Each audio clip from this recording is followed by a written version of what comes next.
So I've known about the story for the past week or so, or at least since it came out.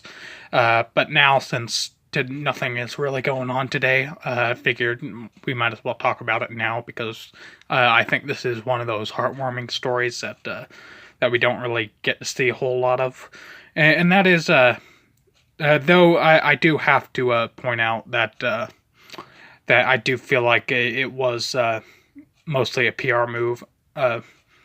But let's just get on with it. So what am I talking about? A terminally ill man who was diagnosed with cancer. He was essentially slated to die any time, essentially. And now, of course, I'm probably going to get some detail wrongs, but this guy was a big fan of Super Smash Brothers, and one of the things he wanted to do was play Smash Ultimate. But with his cancer going on, he could have died pretty much at any minute, and probably wouldn't have lived to see the game launch. So there was this whole Twitter thing going on where people wanted to get Nintendo to notice this guy and get him an E3 demo of the game. And that's exactly what Nintendo did. They came on over to his house.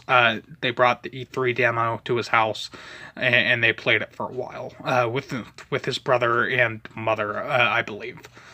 And this is like a very heartwarming story because this is not something that we hear a whole lot of. Because usually, and this kind of goes into all sorts of politics, I guess. Because let's take an example. There's this whole issue with police brutality, for example, that people keep pointing out. And my response to that is, well, those are the bad cops. Of course, they're going to get the fucking spotlight. Good, because they're outside of the norm. Everyone else you just don't hear about because let's be honest, cop shoots wife or something is a whole lot interesting, a whole lot more interesting than just another standard incident. So that's why all that happens. So my point is that I'm making here, the stuff doesn't really get news coverage all that much because they either just simply don't happen or they just simply don't make an interesting story. And that's something that honestly I would like to see changed. Because sometimes the world just gets dark, dude. Anyway, that's all the stuff I wanted to say today. There's really not much to the story. It's just, this happened, this happened, this happened.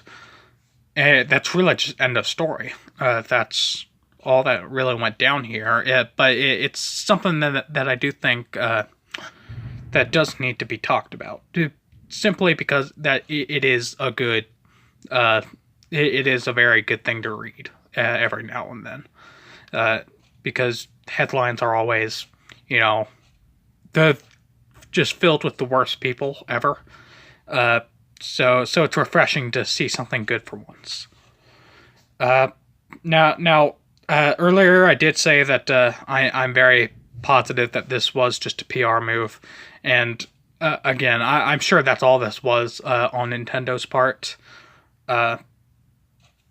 Just simply because because I think it's safe to say that allowing a terminally ill person to play your game before they die, I think that's good free PR.